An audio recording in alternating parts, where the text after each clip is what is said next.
Y si todo el sufrimiento que experimentas no proviniera del mundo, sino de la creencia de que el mundo debería ser diferente, existe una grieta invisible entre lo que la vida es y lo que los seres humanos creen que debería ser. Y en esa fractura se acumula toda la angustia de la existencia moderna, la dependencia emocional, esa sombra que se arrastra detrás de cada relación, de cada expectativa frustrada, de cada palabra no pronunciada. No es más que el síntoma de una enfermedad más profunda, la convicción de que la felicidad reside fuera, en las manos de otros, en las circunstancias que no se pueden controlar, en los eventos que nunca suceden como se desean. Epicteto, nacido esclavo en el siglo I después de Cristo, encadenado literalmente antes de ser encadenado por la filosofía, comprendió algo que la mayoría de los seres humanos tardan toda una vida en descubrir, si es que alguna vez lo hacen, que la libertad no es una condición externa, sino un estado interno, y que nadie puede arrebatártela a menos que tú mismo le entregues las llaves. La historia de Epicteto comienza en Hierápolis, en lo que hoy es Turquía, donde nació aproximadamente en el año 55 d.C. No se sabe mucho sobre su infancia, pero se sabe lo esencial. Fue vendido como esclavo, propiedad de Epafrodito, un liberto y secretario del emperador Nerón. Imaginar la vida de un esclavo en la Roma imperial es imaginar una existencia donde cada momento está determinado por la voluntad de otro, donde el cuerpo no te pertenece, donde el futuro es una abstracción sin sentido, porque el presente está completamente subordinado, y sin embargo, fue precisamente en esas condiciones de absoluta restricción física, donde Epicteto comenzó a desarrollar una filosofía de absoluta libertad interior. Estudió con Musonio Rufo, uno de los grandes maestros estoicos de su tiempo, y en esas enseñanzas encontró no un escape de la realidad, sino una forma de habitarla sin ser destruido por ella. Más tarde fue liberado, aunque las circunstancias exactas de su manumisión permanecen oscuras, y estableció su propia escuela de filosofía, primero en Roma, y luego en Nicópolis, en Grecia, después de que el emperador Domiciano expulsara a todos los filósofos de la ciudad. Epicteto nunca escribió nada, todo lo que sabemos de él proviene de las notas de su alumno Arriano, quien recopiló sus enseñanzas en el Enquiridión y las disertaciones. Este hecho no es trivial. Epicteto vivió su filosofía en lugar de simplemente documentarla, y sus palabras llegaron a nosotros filtradas a través de la memoria de alguien que lo consideraba un maestro digno de ser recordado. El primer principio de la filosofía de Epicteto es brutalmente simple, y al mismo tiempo, devastadoramente difícil de aplicar. Existe una división fundamental en la realidad, entre lo que está en tu poder y lo que no lo está. Esta distinción no es una observación casual, sino el fundamento sobre el cual se construye toda posibilidad de serenidad. Lo que está en tu poder es reducido, casi insultantemente pequeño.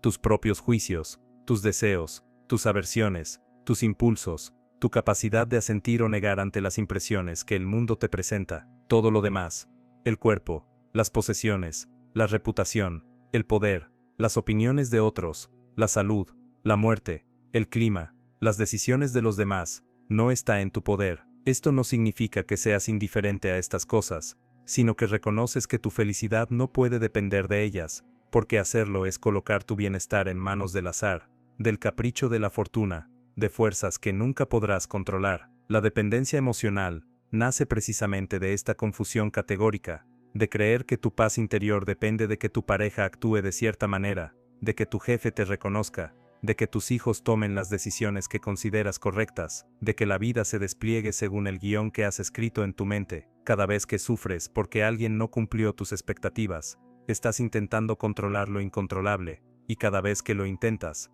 te esclavizas un poco más. La sociedad contemporánea ha construido toda una arquitectura emocional sobre la premisa opuesta. Desde la infancia, se enseña a los seres humanos a buscar validación externa, a medir su valor por la aprobación de otros, a definir el éxito en términos de logros visibles y cuantificables. Las redes sociales han amplificado esta dinámica hasta el absurdo. Millones de personas viven en un estado de ansiedad perpetua, actualizando compulsivamente sus dispositivos, para verificar si alguien ha respondido, si alguien ha dado me gusta, si alguien ha reconocido su existencia. Esta no es simplemente una patología moderna, es la expresión tecnológica de una enfermedad antigua, la misma que Epicteto diagnosticó hace 2000 años. La diferencia es que ahora la enfermedad tiene más herramientas a su disposición, más formas de manifestarse, más mecanismos para mantener a las personas en un estado de necesidad constante. La dependencia emocional se ha convertido en la norma, no en la excepción, y la idea de que alguien pueda sentirse completo sin la constante afirmación de otros, se percibe como sospechosa, como una forma de arrogancia, o peor aún como una señal de que algo está roto en esa persona. Pero Epicteto no estaba roto, era en el sentido más profundo libre, y su libertad no provenía de la ausencia de restricciones externas. Después de todo, pasó gran parte de su vida como esclavo, sino de la claridad con la que distinguía entre lo que podía controlar y lo que no. Cuando comprendes esta distinción, cuando realmente la interiorizas, no solo intelectualmente sino visceralmente, algo cambia en tu relación con el mundo, dejas de luchar contra la realidad, dejas de exigir que las personas sean diferentes de lo que son, dejas de sentirte traicionado cuando la vida no se ajusta a tus planes. No es que te vuelvas pasivo o resignado, es que diriges tu energía hacia donde realmente puede tener impacto, hacia la forma en que interpretas lo que sucede, hacia las decisiones que tomas en respuesta a los eventos, hacia la calidad de tu atención y tu carácter. Esta es la paradoja central del estoicismo. Al renunciar al control sobre lo externo, ganas control sobre lo único que realmente importa, que es tu propia mente. La mayoría de las personas vive en un estado de protesta constante contra la realidad. Algo sucede, un comentario desagradable, una oportunidad perdida, una enfermedad, una ruptura, y la respuesta inmediata es: esto no debería estar sucediendo. Pero esa frase es el origen del sufrimiento, no el evento en sí. El evento simplemente es neutral, hasta que la mente lo juzga, lo interpreta, lo envuelve en capas de significado y emoción. Epicteto insiste una y otra vez en que no son las cosas las que perturban a los seres humanos, sino las opiniones que tienen sobre las cosas. Si alguien te insulta y te sientes herido, no es el insulto el que te daña, sino tu creencia de que ese insulto tiene el poder de disminuirte. Si una relación termina y te sientes destrozado, no es la ruptura la que te destruye, sino tu convicción de que necesitabas esa relación para ser completo. Esta no es una negación del dolor legítimo que acompaña a las pérdidas, es un reconocimiento de que gran parte de ese dolor es autoinfligido, producto de las narrativas que construyes sobre lo que las cosas significan. Aquí es donde la filosofía estoica se vuelve incómoda, porque desafía la forma en que la cultura moderna ha romantizado el sufrimiento emocional. Existe una idea generalizada de que sentir profundamente, sufrir intensamente, es una señal de sensibilidad, de profundidad, incluso de amor. Se glorifica la idea del artista torturado, del amante apasionado que no puede vivir sin el otro, del individuo que siente demasiado como si eso fuera una virtud. Pero Epicteto diría que esto es una forma de autoengaño, una manera de justificar la falta de autodominio. Sentir es humano, pero permitir que esos sentimientos te esclavicen, permitir que tu bienestar dependa completamente de fuerzas externas, no es profundidad, es debilidad, y no es el tipo de debilidad que merece compasión, sino el tipo que merece ser superada a través del entrenamiento deliberado de la mente. El estoicismo no te pide que suprimas tus emociones, pero sí te pide que examines las creencias que las generan, y que te preguntes si esas creencias están basadas en la realidad o en ilusiones. La dependencia emocional es en esencia una forma de idolatría, es la elevación de otra persona, o de una circunstancia externa, al estatus de fuente de tu felicidad, y como toda idolatría, está destinada a la decepción, porque ningún ser humano puede sostener el peso de ser la razón de la existencia de otro. Las relaciones saludables no se construyen sobre la necesidad mutua, sino sobre la elección mutua. Cuando dependes de alguien para sentirte bien, esa persona se convierte en tu carcelero, aunque no lo sepa, aunque no lo quiera. Cada una de sus acciones adquiere un poder desmesurado sobre tu estado interno. Si te presta atención, te sientes elevado; si te ignora, te hundes; si te elogia, el día es luminoso; si te critica, el mundo se oscurece. Vives en un estado de constante reactividad, rebotando entre euforia y desesperación, según los vientos de su comportamiento. Y lo más trágico es que al hacerlo, no solo te esclavizas a ti mismo, sino que también colocas una carga imposible sobre la otra persona, convirtiéndola en responsable de tu bienestar emocional, una responsabilidad que nadie puede o debería cargar. Epicteto tenía un método para entrenar la mente en la independencia emocional, y era tan simple como brutal: la premeditatio malorum, la premeditación de los males. No se trataba de pesimismo, o de una obsesión mórbida con lo negativo, sino de una práctica deliberada para preparar la mente ante las inevitabilidades de la vida. Cada mañana, Epicteto recomendaba recordar que las personas que ama son mortales,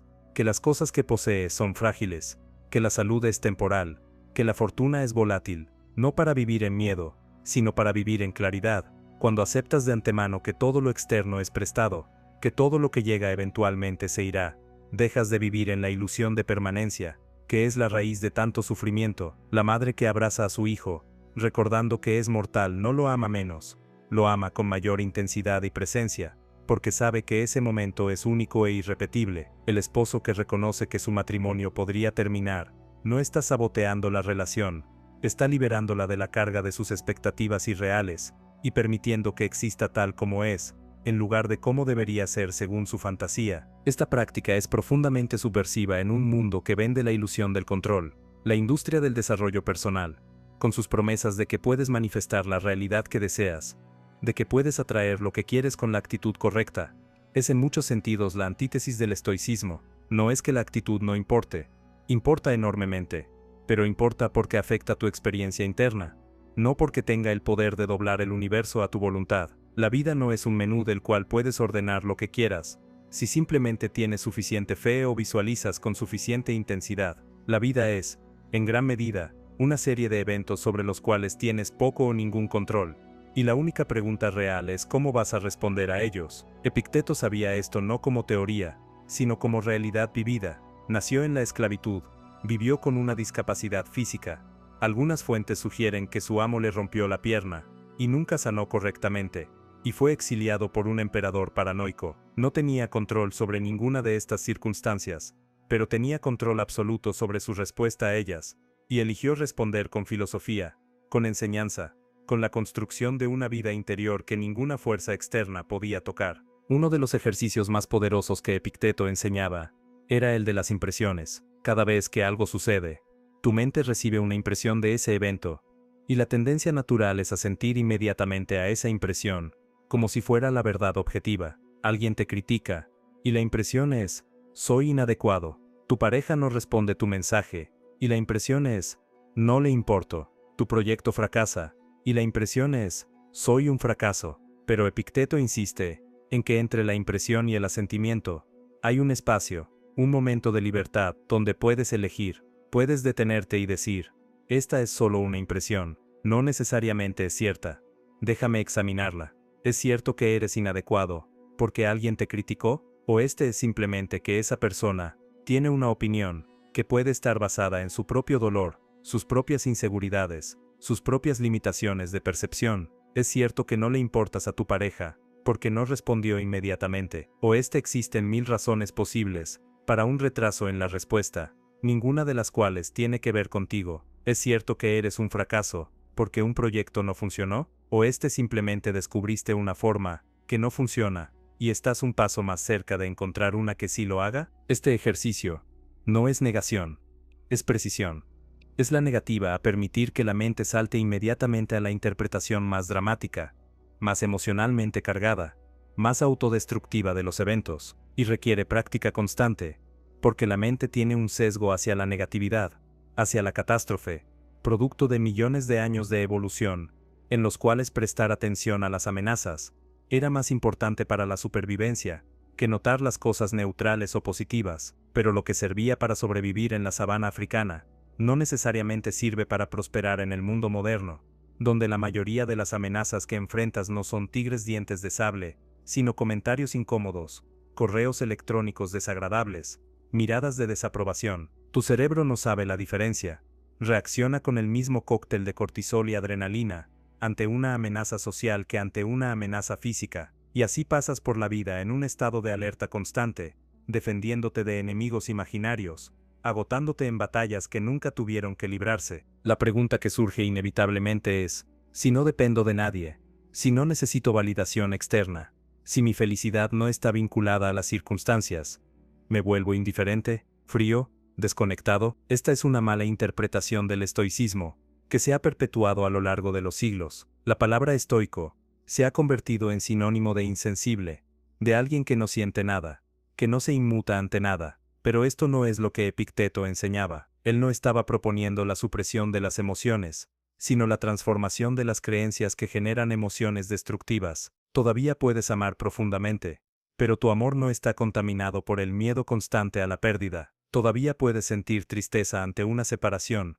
pero no te destruye porque sabes que la separación es parte de la naturaleza de las cosas. Todavía puedes sentir alegría ante el éxito, pero no dependes de él para tu sentido de valía. La diferencia es que tus emociones fluyen de una comprensión correcta de la realidad, no de ilusiones sobre cómo debería ser la realidad. Los estoicos distinguían entre las emociones primarias, que son respuestas naturales e inmediatas del cuerpo, y las emociones secundarias, que son el producto de juicios y creencias. Si alguien amenaza a tu hijo, el impulso inmediato de protección es una emoción primaria, arraigada en la biología, inevitable. Pero si luego pasas semanas rumiando sobre el incidente, imaginando venganzas elaboradas, generando odio que te consume, eso es una emoción secundaria, producto de tus creencias sobre la justicia, la ofensa, la necesidad de retribución. Epicteto diría que la primera es natural y aceptable, la segunda es una elección, y es una elección que te daña más a ti que a nadie. El odio que llevas contigo es tu propia cadena,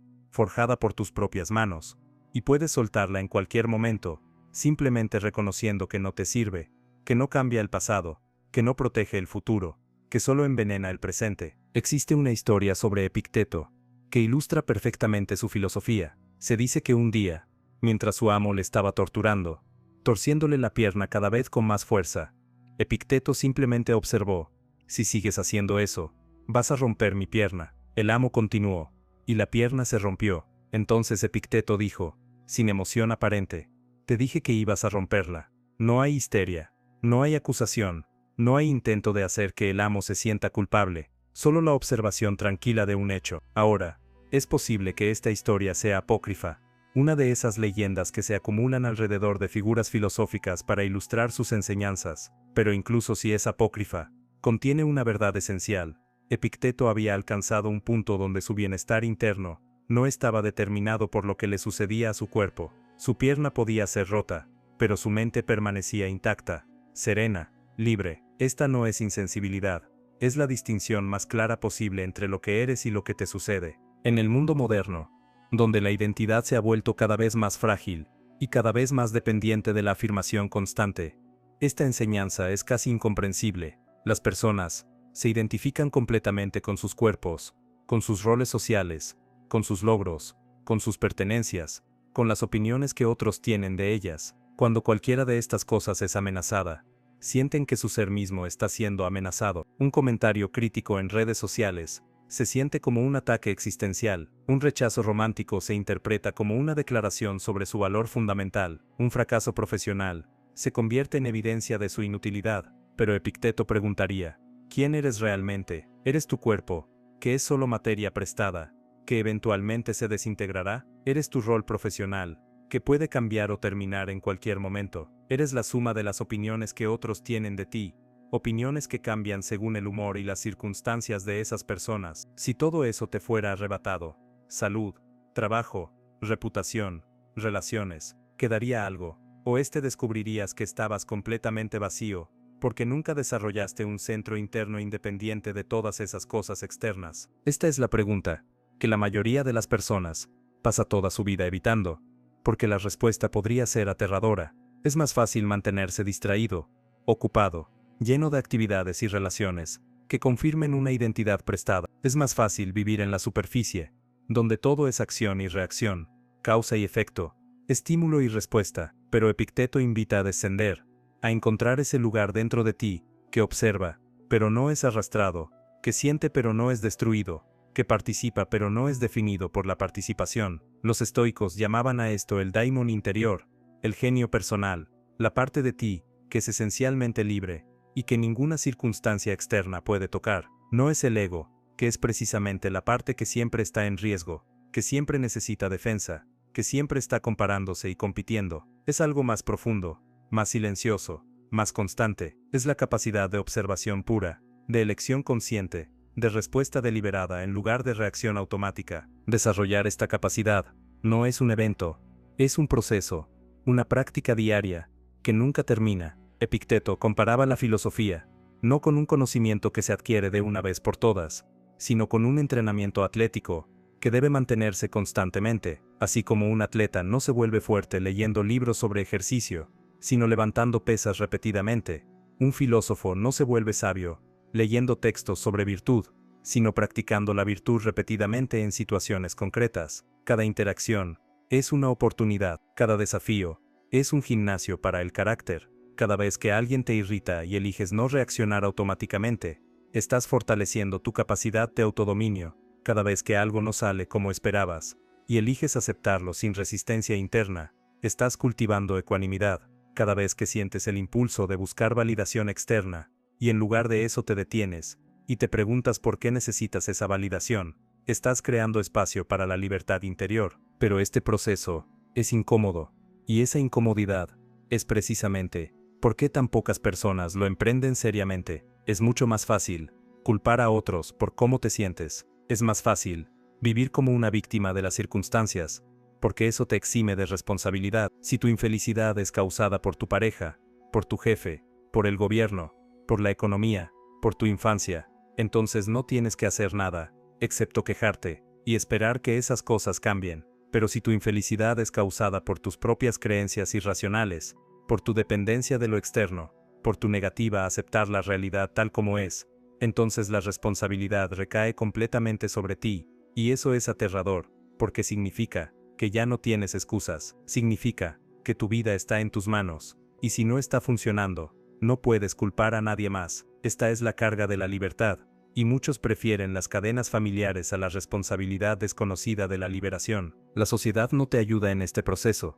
De hecho, la sociedad depende de tu dependencia. El capitalismo de consumo se basa en la creación constante de necesidades artificiales, en la promesa de que el siguiente producto, la siguiente experiencia, la siguiente actualización te hará sentir completo. La industria del entretenimiento se basa en tu necesidad de distracción, en tu incapacidad para estar solo con tus propios pensamientos. Las redes sociales se basan en tu necesidad de validación, en tu adicción a la dopamina, que viene con cada notificación. La cultura de las relaciones románticas se basa en la idea de que encontrar a la persona correcta resolverá todos tus problemas internos, que el amor es la respuesta a todas las preguntas existenciales. Todas estas fuerzas conspiran, no necesariamente con intención maliciosa, pero sí con el efecto acumulativo de mantenerte en un estado de necesidad perpetua, de búsqueda externa interminable, de dependencia que nunca se satisface, porque está diseñada para ser insaciable. Epicteto vivió en un mundo muy diferente en muchos aspectos, pero la naturaleza humana fundamental es la misma.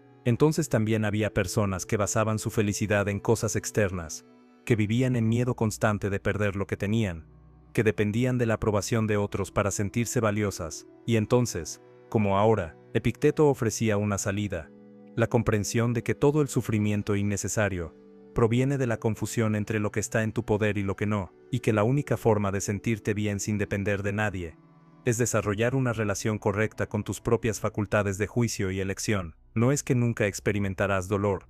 El dolor es parte de la vida, pero el sufrimiento, que es la resistencia al dolor, que es la narrativa que construyes sobre lo que el dolor significa, eso sí está bajo tu control. Hay una práctica estoica llamada amor fati, amor al destino, que Marco Aurelio, otro gran estoico, desarrolló extensamente. No es simplemente aceptar lo que sucede con resignación pasiva, es amar activamente lo que sucede, reconocer que todo evento, por difícil que sea, es parte del tejido de la realidad, y tiene algo que enseñarte. Cuando alguien te traiciona, cuando pierdes algo valioso, cuando enfrentas un revés inesperado, la pregunta no es, ¿por qué me pasó esto a mí?, sino, ¿qué puedo aprender de esto? ¿Cómo puedo crecer a través de esto? ¿Qué fortaleza puedo desarrollar respondiendo a esto con virtud, en lugar de con victimización? Esta perspectiva no niega el dolor legítimo de las experiencias difíciles, pero se niega a permitir que ese dolor se convierta en la narrativa definitoria de tu vida. Transforma cada obstáculo en una oportunidad,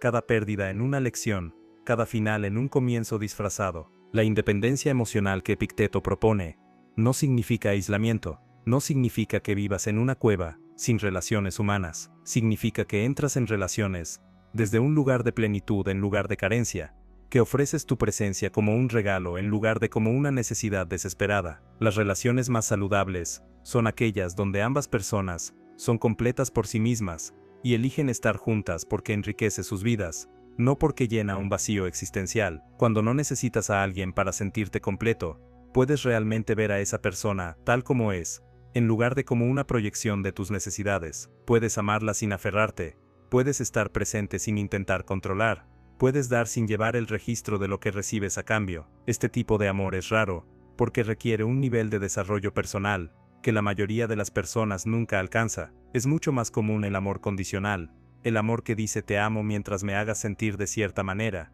mientras satisfagas mis necesidades, mientras no me decepciones. Ese no es amor, es un contrato transaccional disfrazado de intimidad. Epicteto también enseñaba sobre el concepto de roles apropiados. Reconocía que los seres humanos ocupan múltiples roles en la vida: hijo, padre, hermano, amigo, ciudadano, profesional, y que cada rol viene con ciertas responsabilidades, pero la clave es no identificarse completamente con ninguno de estos roles, sino verlos como funciones temporales que desempeñas mientras estás en este mundo. Eres un padre, pero no eres solo eso. Si defines tu identidad completamente por ese rol, ¿qué sucede cuando tus hijos crecen y se van? Eres un profesional exitoso, pero no eres solo eso. Si tu identidad está completamente atada a tu carrera, ¿qué sucede cuando te jubilas? O cuando pierdes tu trabajo. La sabiduría está en desempeñar cada rol con excelencia, mientras estás en él, pero sin permitir que ningún rol te defina completamente. Tu esencia está más allá de todos los roles,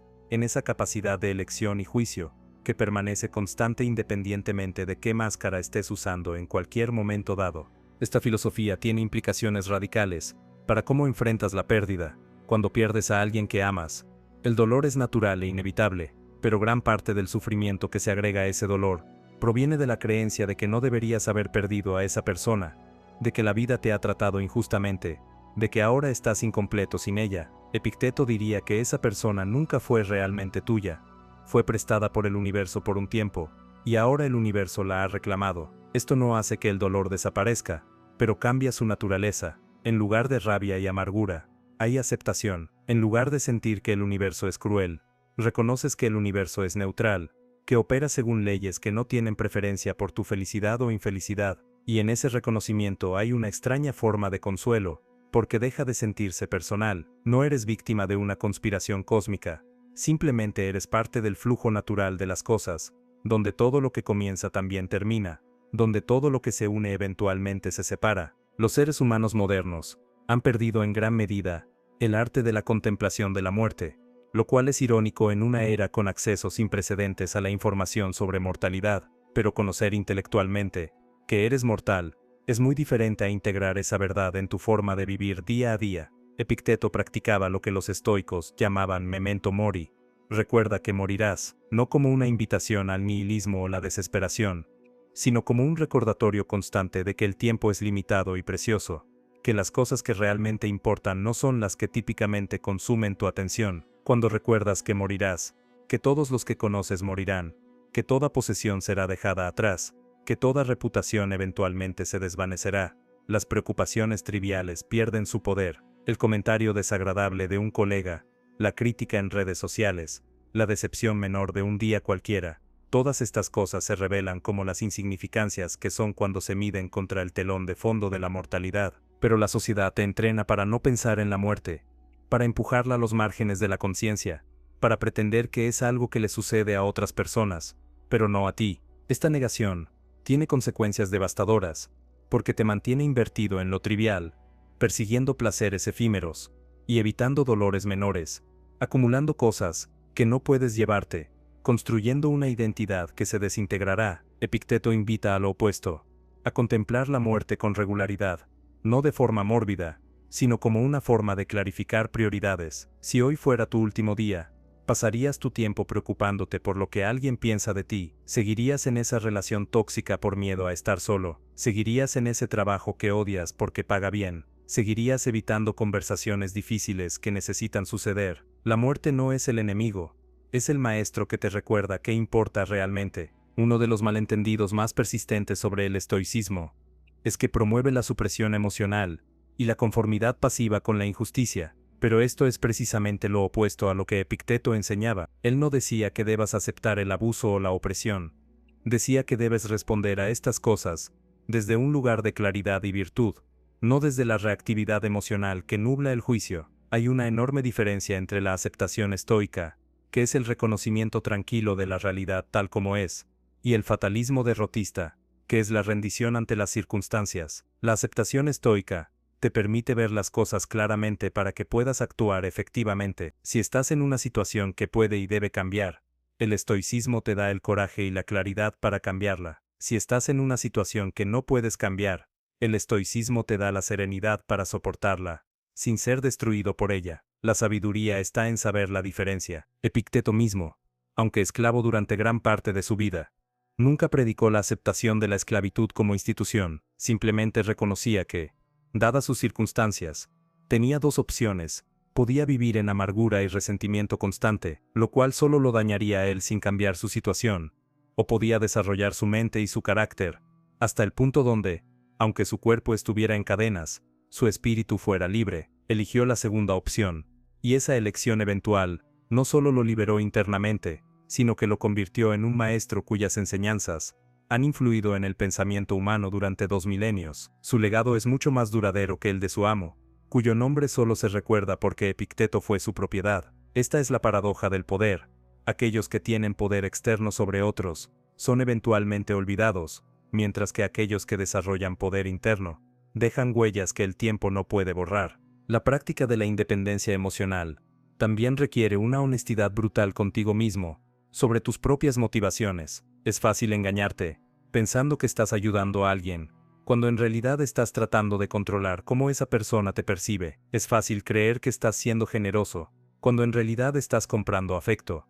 Es fácil confundir el amor con la necesidad, el cuidado con el control, la preocupación con la ansiedad. Epicteto insistiría en que examines cada acción, cada palabra, cada pensamiento, y te preguntes: ¿esto viene de un lugar de virtud o de un lugar de necesidad? ¿Estoy haciendo esto porque es lo correcto, o porque necesito algo a cambio? ¿Estoy dando libremente, o estoy haciendo una inversión que espero que sea recompensada? Esta autoinvestigación es incómoda, porque revela las capas de autoengaño bajo las cuales la mayoría de las personas opera, pero es necesaria si realmente quieres ser libre, porque la libertad requiere verdad, y la verdad comienza contigo mismo. Hay momentos en la vida donde la dependencia emocional se manifiesta de formas sutiles, que ni siquiera reconoces como dependencia. Verificar obsesivamente tu teléfono esperando un mensaje de alguien, cambiar tu comportamiento basándote en cómo crees que otros reaccionarán, evitar expresar tu opinión real, porque temes el rechazo,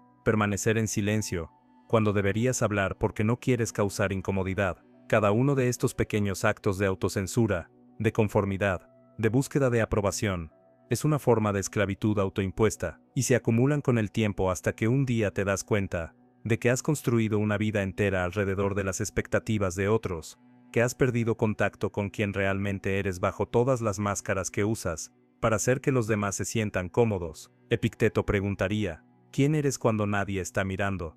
¿Qué harías si supieras que nunca serías juzgado por ello? Las respuestas a estas preguntas revelan tu verdadero carácter, no el personaje que interpretas para la audiencia. La verdadera independencia emocional también significa estar dispuesto a perder personas, a dejar ir relaciones que ya no sirven a tu crecimiento, o que activamente te dañan. Existe una creencia cultural de que debes mantener ciertas relaciones sin importar qué: familia, amistades de larga data, parejas románticas, incluso cuando esas relaciones son tóxicas. Pero Epicteto diría que no le debes lealtad a nadie, que te trata de manera que socava tu carácter y tu paz interior. Esto no significa que abandones a las personas al primer conflicto.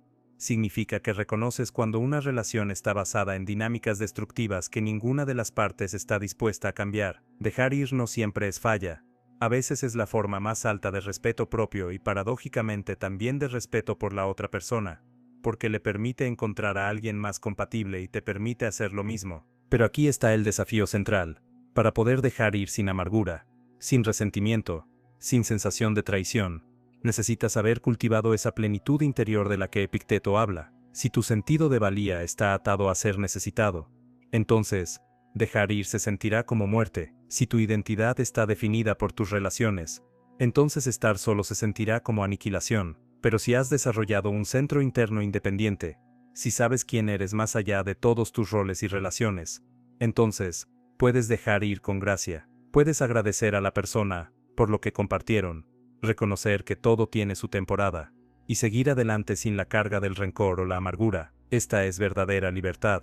la capacidad de sostener cosas ligeramente, de comprometerte plenamente sin aferrarte, de amar profundamente sin necesitar. Los últimos años de la vida de Epicteto fueron dedicados a la enseñanza en Nicópolis, donde estableció una escuela que atrajo a estudiantes de todo el mundo greco-romano. No buscaba fama. De hecho, nunca escribió nada él mismo, simplemente vivía su filosofía, y hablaba con quien viniera a escuchar. Sus estudiantes no eran solo filósofos, había comerciantes, soldados, políticos, personas comunes que buscaban una forma de vivir mejor, y lo que les ofrecía no era un sistema complejo de metafísica abstracta, sino herramientas prácticas para la vida diaria, cómo responder cuando alguien te insulta, cómo manejar la pérdida, cómo enfrentar la enfermedad, cómo vivir con integridad en un mundo corrupto, cómo encontrar paz cuando todo a tu alrededor es caótico. Estas no son preguntas arcanas, son las preguntas que cada ser humano enfrenta, y las respuestas de Epicteto son tan relevantes hoy como lo fueron hace 2000 años, porque la naturaleza humana fundamental no ha cambiado. Existe una tentación moderna de psicologizar todo, de explicar cada comportamiento en términos de trauma, de condicionamiento, de químicos cerebrales, de estructuras sociales.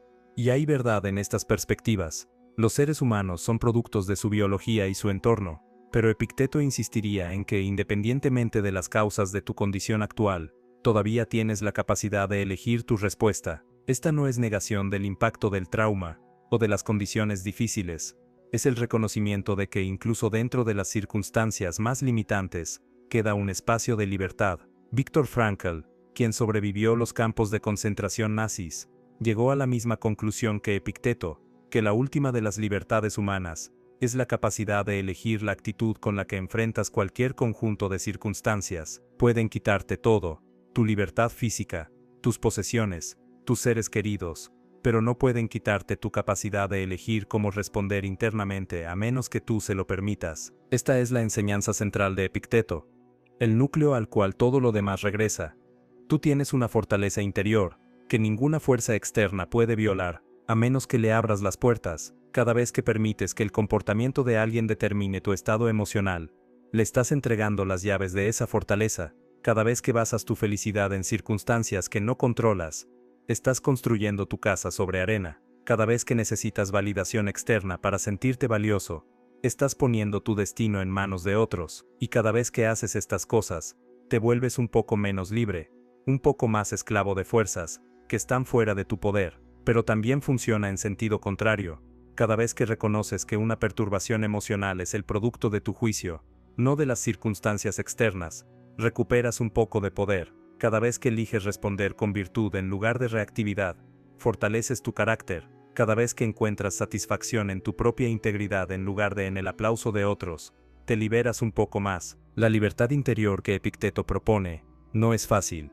Si lo fuera, todos la tendrían. Requiere vigilancia constante, porque la mente tiene tendencias automáticas hacia el juicio, la comparación, la preocupación, la búsqueda de placer y la evitación del dolor. Estas tendencias están profundamente arraigadas, reforzadas por millones de años de evolución y décadas de condicionamiento personal. Cambiarlas requiere el mismo nivel de esfuerzo sostenido que se necesita para cualquier transformación significativa. Nadie espera ponerse en forma físicamente sin esfuerzo.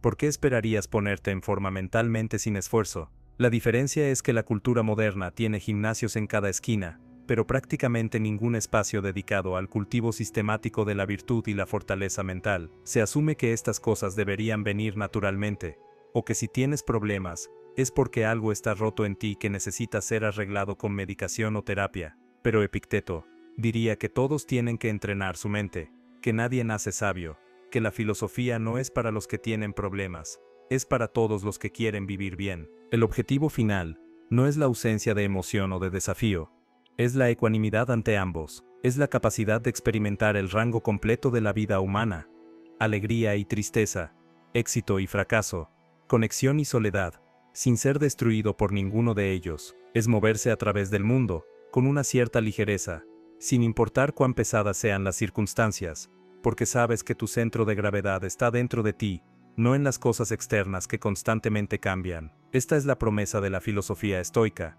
no que la vida se volverá fácil, sino que te volverás capaz de manejar lo difícil sin perder tu integridad, tu claridad, tu paz fundamental. En los momentos finales de su vida, se dice que Epicteto murió de vejez, rodeado de sus estudiantes, aún enseñando hasta el final. No dejó propiedades, no dejó dinero, no dejó estatuas o monumentos. Lo que dejó fue un conjunto de ideas que han resistido 2 milenios y que siguen ofreciendo lo mismo que ofrecían entonces: un camino hacia la libertad que no depende de las circunstancias externas, un método para sentirte bien que no requiere que otras personas actúen de cierta manera, una forma de vivir que es robusta ante los inevitables golpes de la fortuna. Y la pregunta que te deja, la pregunta que cada persona debe responder por sí misma, no es si estas ideas son verdaderas en algún sentido abstracto, sino si estás dispuesto a vivirlas, si estás dispuesto a hacer el trabajo de transformar tu mente de un estado de dependencia constante a un estado de libertad interior, si estás dispuesto a soltar las cadenas que tú mismo has forjado y descubrir quién eres cuando ya no necesitas nada ni a nadie para sentirte completo, cuando tu felicidad viene de tu propia virtud y claridad, en lugar de las variables caprichosas de un mundo que nunca estuvo diseñado para satisfacer tus expectativas de todos modos. La verdadera pregunta no es si puedes sentirte bien sin depender de nadie, sino por qué has construido una vida entera, donde tu bienestar emocional está en manos de otras personas. Detente un momento y examina tu día de ayer. ¿Cuántas veces verificaste tu teléfono esperando una respuesta específica? ¿Cuántas decisiones tomaste basándote no en lo que realmente querías, sino en lo que pensabas que otros aprobarían? ¿Cuántas veces tu estado de ánimo cambió completamente porque alguien te ignoró, te criticó, o simplemente no respondió con el entusiasmo que esperabas? Si eres honesto contigo mismo, probablemente descubrirás que la mayor parte de tu energía emocional está invertida en el comportamiento de otras personas, en circunstancias que no puedes controlar, en la búsqueda interminable de una aprobación que nunca se siente suficiente incluso cuando la obtienes. Y lo más perturbador es que esto se ha normalizado tanto que ni siquiera lo reconoces como un problema.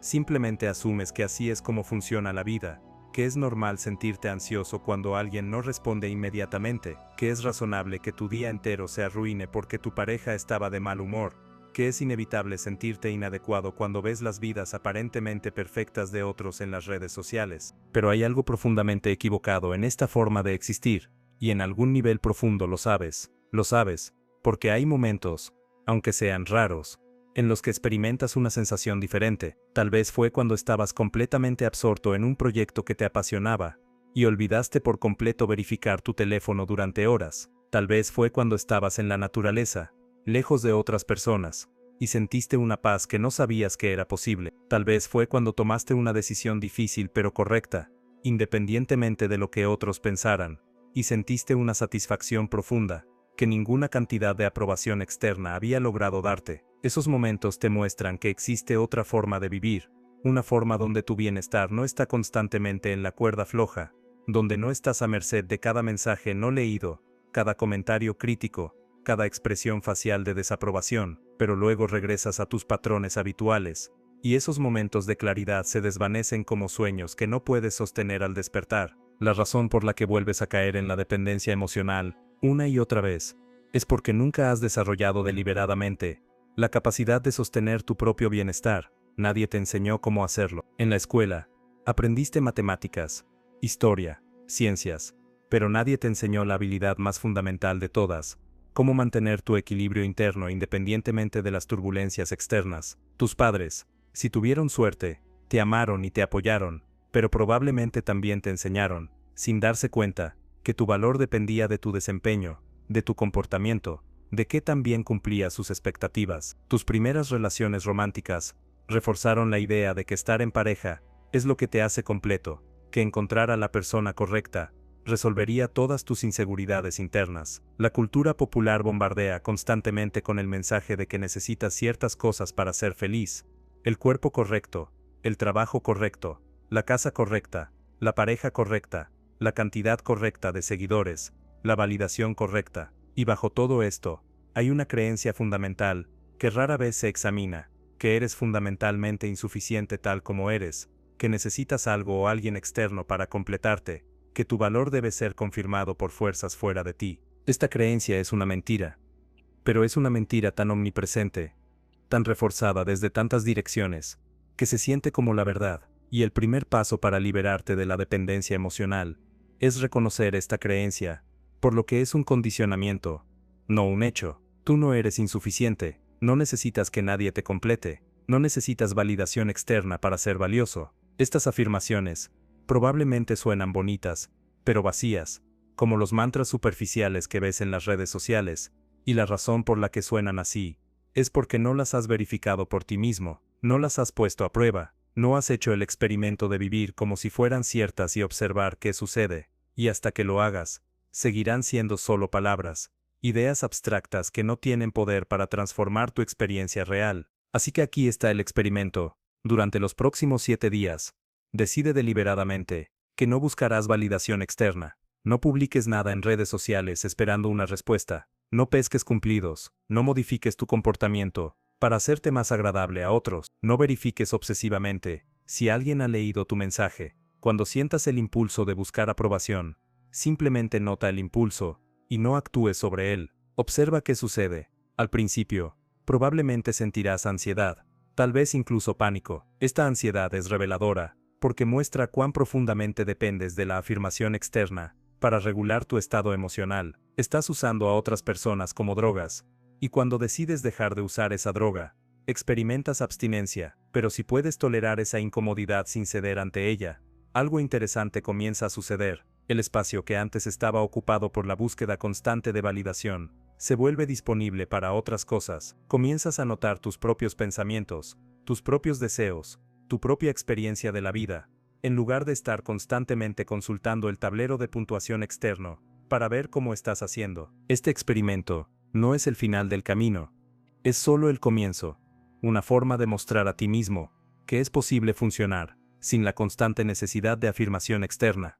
Pero incluso este primer paso es difícil, porque requiere que enfrentes algo que has estado evitando: el vacío. Cuando dejas de llenar tu atención con la búsqueda de validación, con el drama de las relaciones, con la comparación constante con otros, te quedas solo contigo mismo, y esa experiencia puede ser aterradora. Si nunca has desarrollado una relación positiva con tu propia compañía, la soledad se siente como un abismo, porque has sido condicionado a creer que estar solo es estar incompleto, que necesitas a otros no solo para conexión y placer, sino para existir de alguna manera significativa. Pero esta creencia confunde la soledad con el aislamiento. El aislamiento es la separación forzada de otros que genera sufrimiento. La soledad es la capacidad de estar solo sin sentirse solo, de encontrar plenitud en tu propia presencia, de disfrutar tu propia compañía, tanto como la de cualquier otra persona. La mayoría de las personas nunca desarrolla esta capacidad, porque le tiene miedo. Es más fácil mantenerse constantemente ocupado, constantemente conectado, constantemente distraído, que enfrentar el silencio de estar solo con tus propios pensamientos. Pero ese miedo revela algo importante.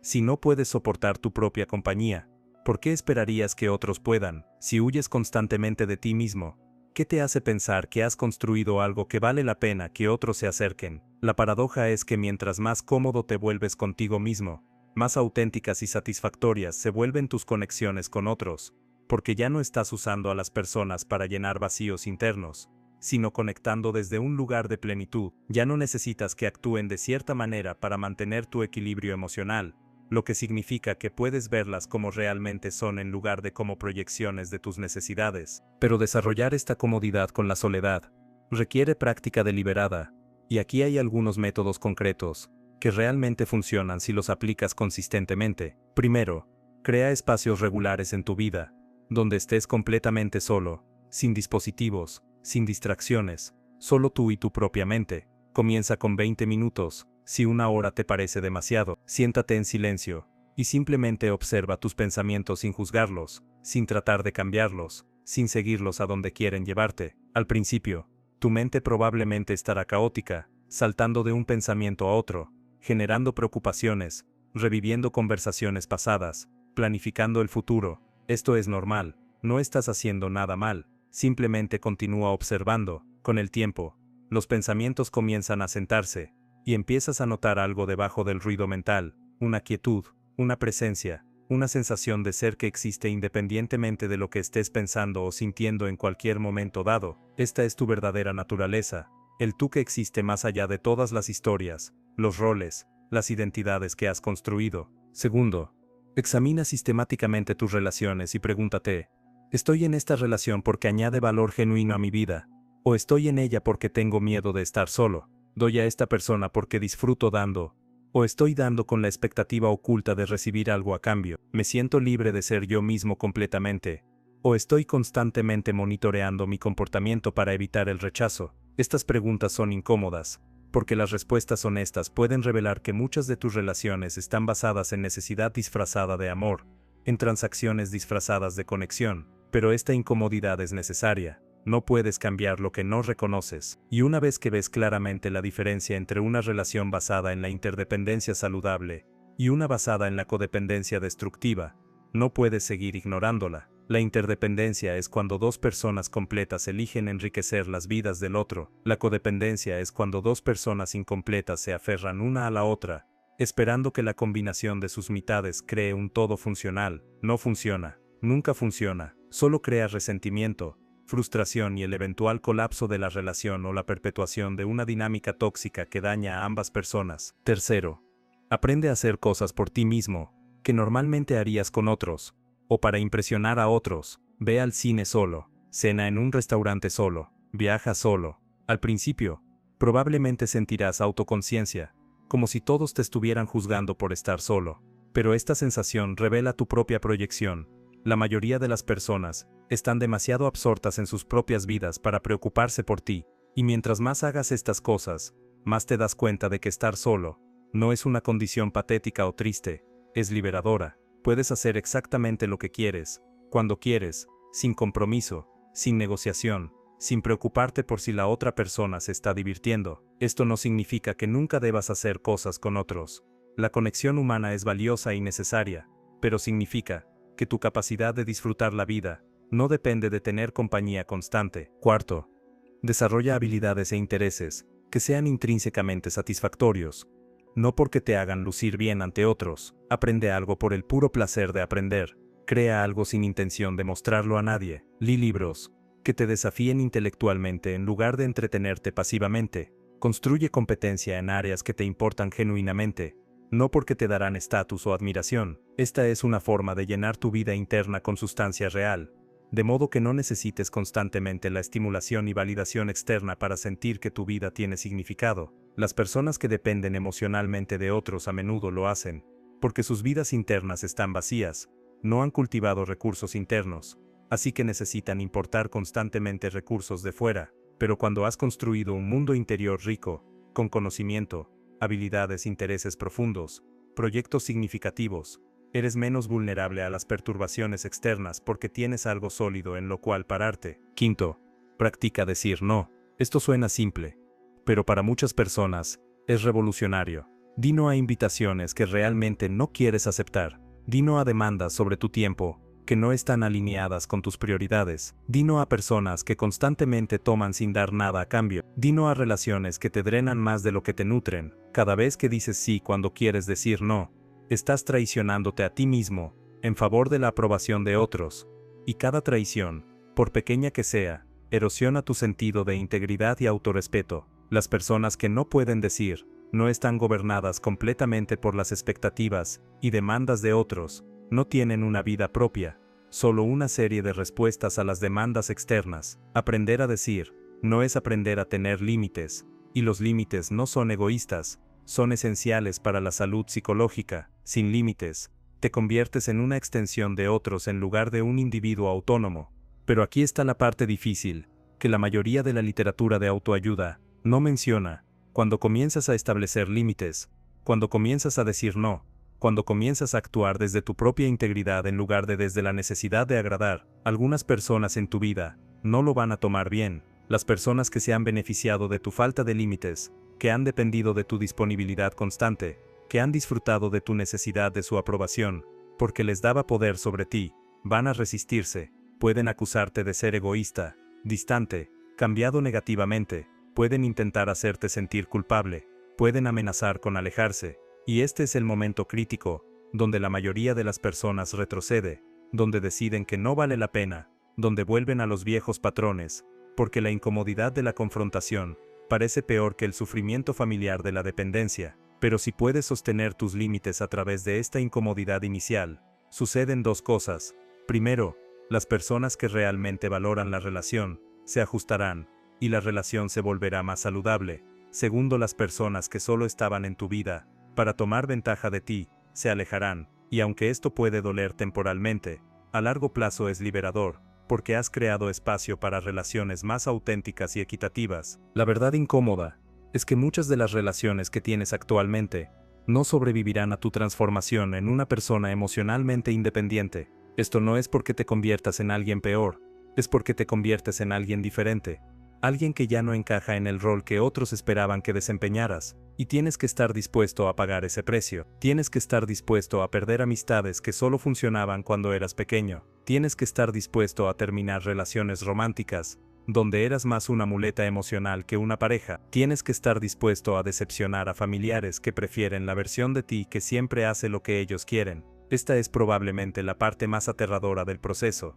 porque los seres humanos son criaturas sociales, y el miedo al rechazo está profundamente arraigado, pero el miedo al rechazo solo tiene poder sobre ti si crees que necesitas la aceptación de otros para ser valioso. Una vez que sabes, a nivel visceral, que tu valor es intrínseco y no está sujeto al veredicto de otros, el rechazo pierde su aguijón. Todavía no es agradable, nunca es agradable que alguien te rechace, pero ya no te destruye, ya no confirma tus peores miedos sobre ti mismo, porque tus peores miedos ya no están basados en lo que otros piensan. Existe también una diferencia crucial entre la independencia emocional sana y el distanciamiento defensivo que algunas personas adoptan después de haber sido lastimadas. El distanciamiento defensivo dice: no necesito a nadie, porque todos eventualmente me lastimarán, así que construiré muros tan altos que nadie pueda acercarse. Esto no es libertad, es prisión autoimpuesta. La independencia emocional sana dice: no necesito a nadie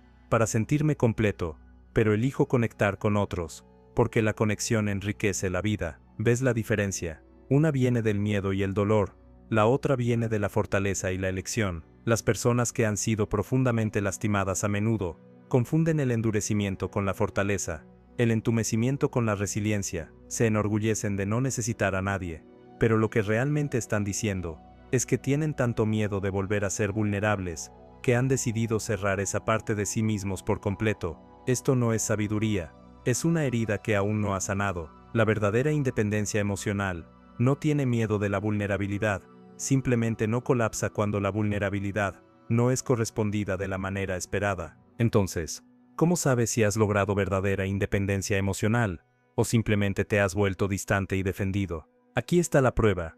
Si alguien te rechaza o te critica, puedes considerarlo sin que tu sentido de valor se sacuda. Si una relación termina, puedes sentir la tristeza natural de la pérdida sin sentir que estás fundamentalmente roto. Si alguien no está de acuerdo contigo, puedes mantener tu posición sin necesitar convencerlo o sin colapsar en la duda. Si pasas tiempo solo, ¿lo disfrutas genuinamente o estás simplemente tolerándolo hasta que puedas volver a la conexión? Si puedes responder sí a estas preguntas, estás en el camino correcto. Si te encuentras evitando conexión, temiendo intimidad, enorgulleciéndote de no necesitar a nadie de una manera que se siente rígida y defensiva, entonces todavía hay trabajo por hacer. La verdadera libertad emocional es fluida, no rígida. Puede estar sola o conectada sin preferencia extrema por ninguna. Puede dar y recibir sin llevar el marcador. Puede amar profundamente sin aferrarse desesperadamente. Otra dimensión de esto que rara vez se discute es el papel de la responsabilidad radical. Responsabilidad radical significa reconocer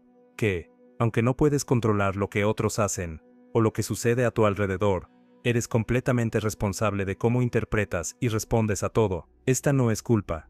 La culpa es sobre el pasado y sobre asignar responsabilidad moral por eventos. Esto es sobre el presente y el futuro, sobre reconocer tu poder para elegir tu respuesta. Cuando alguien te trata mal, no eres responsable de su comportamiento, pero eres responsable de cómo lo procesas. Lo tomas como evidencia de que eres inadecuado, o lo ves como información sobre el estado interno de esa persona. Cuando algo no sale como esperabas, te hundes en victimización, o te preguntas qué puedes aprender y cómo puedes adaptarte. Esta distinción es absolutamente crítica, porque determina si vives como causa o como efecto, si eres el autor de tu experiencia, o simplemente un personaje en el guión de otra persona. Las personas que viven sin responsabilidad radical están constantemente explicando su vida en términos de lo que otros han hecho o no han hecho. Estoy deprimido porque mi pareja no me aprecia. Estoy ansioso porque mi jefe es demandante.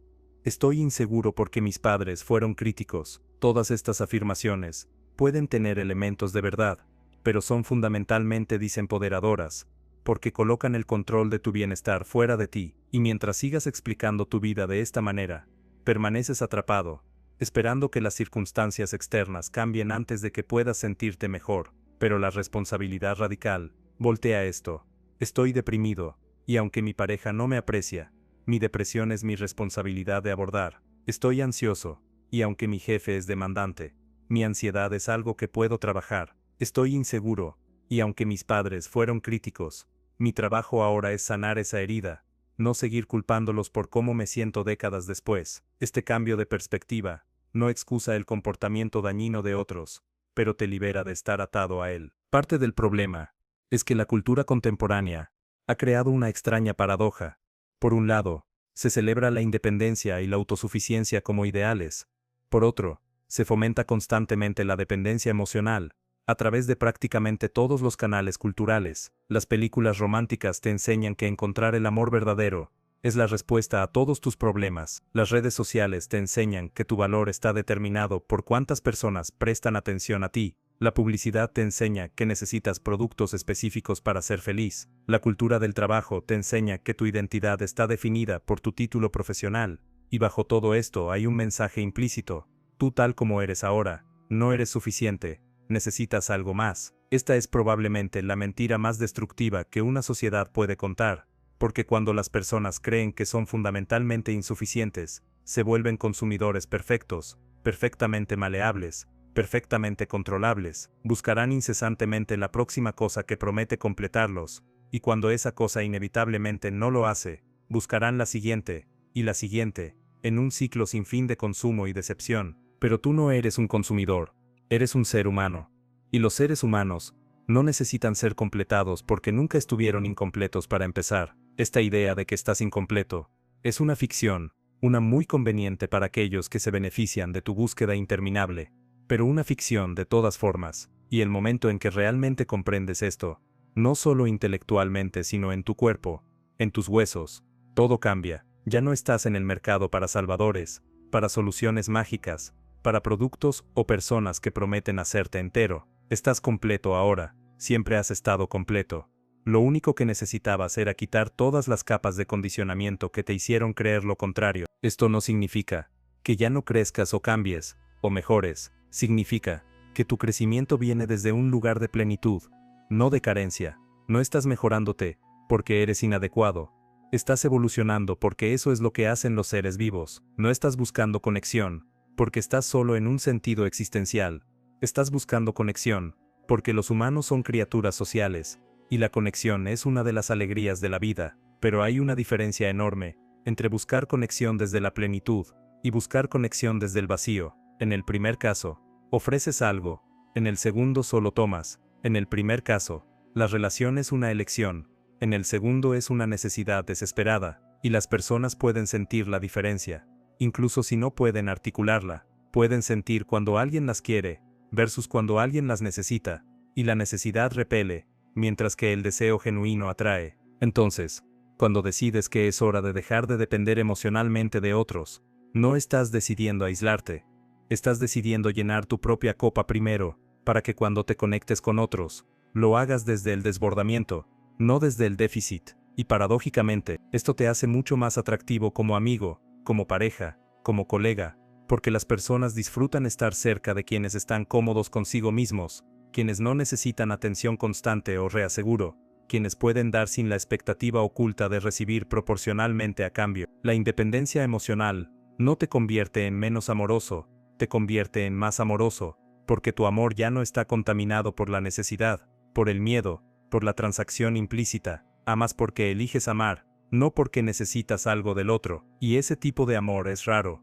precioso y profundamente transformador, tanto para quien lo da como para quien lo recibe. Lo último que necesitas comprender sobre este camino es que no tiene un final definitivo. No llegas a un punto donde has logrado la independencia emocional y ahora puedes relajarte. Es una práctica continua, algo que necesitas reafirmar cada día, especialmente en momentos de estrés o vulnerabilidad, cuando los viejos patrones intentan regresar. Habrá días donde te encuentres verificando compulsivamente tu teléfono otra vez. Habrá días donde el rechazo duela más de lo que debería. Habrá días donde te cuestiones si todo este esfuerzo vale la pena. Estos no son fracasos, son recordatorios de que eres humano, de que los patrones profundos no desaparecen solo porque decides que deberían, de que la transformación real es un proceso lento y a veces frustrantemente no lineal. Lo que importa no es que nunca vuelvas a caer en viejos patrones, sino que reconozcas cuando lo haces y elijas activamente volver al camino que has decidido seguir. Cada vez que haces esto, el camino se vuelve un poco más claro, un poco más fácil de seguir, hasta que eventualmente se convierte en tu respuesta natural en lugar de algo que tienes que forzar. Y al final, la pregunta no es realmente si puedes sentirte bien sin depender de nadie, porque la respuesta es obviamente sí. Hay innumerables ejemplos de personas que han logrado esto a lo largo de la historia y en el presente. La pregunta real es: ¿estás dispuesto a hacer lo que se requiere? ¿Estás dispuesto a sentarte con tu propia incomodidad, en lugar de distraerte con relaciones superficiales? ¿Estás dispuesto a perder personas que solo te querían cuando eras conveniente para ellas? ¿Estás dispuesto a enfrentar las partes de ti mismo que has estado evitando durante años? ¿Estás dispuesto a renunciar a la historia de que eres una víctima de las circunstancias y aceptar que tienes más poder del que has estado usando? Porque si no estás dispuesto a hacer estas cosas, toda la información del mundo no te ayudará, y seguirás exactamente donde estás, esperando que algo o alguien venga a rescatarte, esperando que la vida eventualmente se vuelva más fácil, esperando que algún día, de alguna manera, te sientas mejor sin tener que cambiar nada fundamental sobre cómo estás viviendo ahora.